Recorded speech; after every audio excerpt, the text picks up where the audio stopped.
बहुत से लोग नास्तिक होते हैं, लेकिन फिर उनके साथ ऐसा कुछ होता है कि वे भगवान में विश्वास करने लग जाते हैं।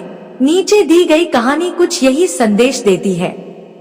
यह भी पढ़ें। भोलानाथ शहर की एक छोटी सी गली में रहता था। वह मेडिकल दुकान चलाता था। सारी दवाइयों की उसे अच्छी जानकारी थी। पूरी दुकान खुद संभालता था, इसलिए कौन सी दवा कहाँ रखी है उसे अच्छी तरह पता था। वो पूरी ईमानदारी से अपना काम करता था। ग्राहकों को सही दवा सही दाम पर देता था। सब कुछ अच्छा होने के बाद भी भोलानाथ नास्तिक था। भगवान में उसका जरा भी विश्वास नहीं था। वह पूरा दिन दुकान पर काम करता और शाम को परिवार तथा दोस्तों के साथ समय गुजारता था। उसे ताश खेलने का शौक था। जब भी टाइम मिलता दोस्तों के साथ ताश खेलने बैठ जाता था। एक दिन वह दुकान पर था, तभी कुछ दोस्त आए। तभी भारी बारिश भी शुरू हो गई। रात हो गई थी, लेकिन सभी बारिश थमने का इंतजार कर रहे थे। बिजली भी चली गई थी।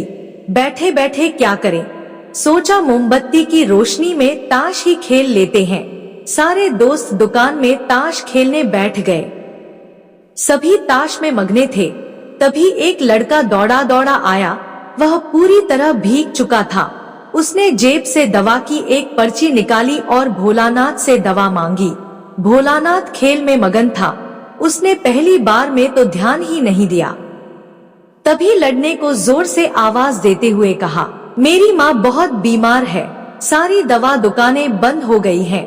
एक आपकी दुकान ही खुली है। आप दवा देंगे तो मेरी माँ ठीक हो जाएगी। भोलानाथ आधे अधूरे मन से उठा, पर्ची देखी और अंदाज से दवा की एक शीशी उठाकर उसे दे दी। पैसे काटकर लड़के को लौटा दिए। लड़का भागते हुए चला गया। तभी बारिश थम गई। भोलानाथ के दोस्त चले गए और भोलानाथ भी दुकान बंद करने लगा। तभी उसे ध्यान आया कि रोशनी कम होने के कारण उसने गलती से लड़के को चूहे मारने वाली दवा की शीशी दे दी है। भोलानाथ के हाथ पांव फूल गए। उसका दिल जोर जोर से धड़कने लगा।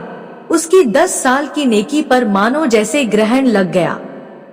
उस लड़के बारे में वह सोचकर वह तड़पने लगा। सोचा यदि यह दवाई उसने अपनी बीमार माँ को देगा तो वह अवश्य मर जाएगी। लड़का भी बहुत छोटा होने के कारण उस दवाई को तो पढ़ना भी नहीं जानता होगा। एक पल वह अपनी इस भूल को कोसने लगा और ताश खेलने की अपनी आदत को छोड़ने का निश्चय कर लिया। पर यह बात तो बात के बाद देखी जाएगी। अब क्या किया जाए? उस लड़के का पता ठिकाना भी तो वह नहीं जानता। कैसे उस बीमार माँ को बचाया जाए? सच कितना विश्वास था उस लड़के की आंखों में।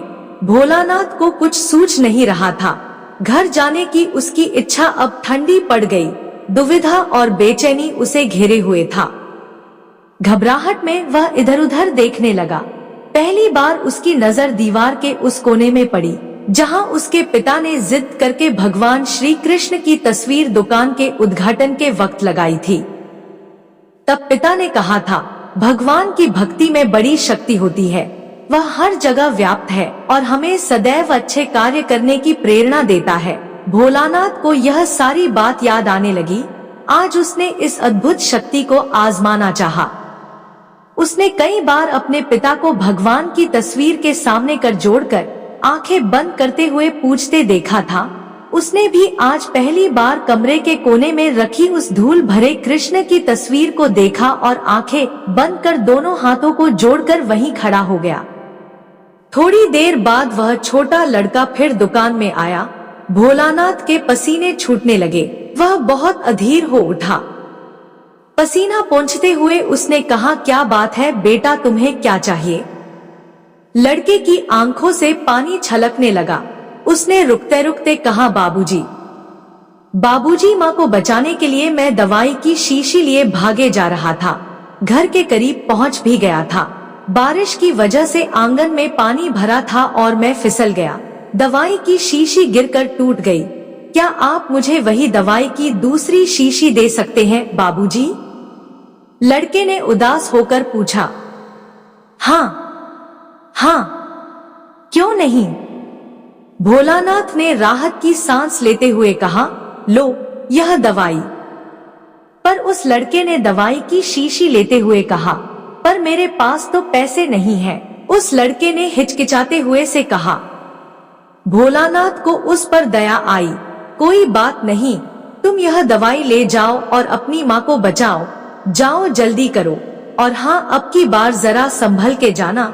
लड़का अच्छा बाबूजी कहता हुआ खुशी से चल पड़ा। अब भोलानाथ की जान में जान आई। भगवान को धन्यवाद देता हुआ अपने हाथों से उस धूल भरे तस्वीर को लेकर अपनी धोती से पोंछने लगा और अपने सीने से लगा लिया।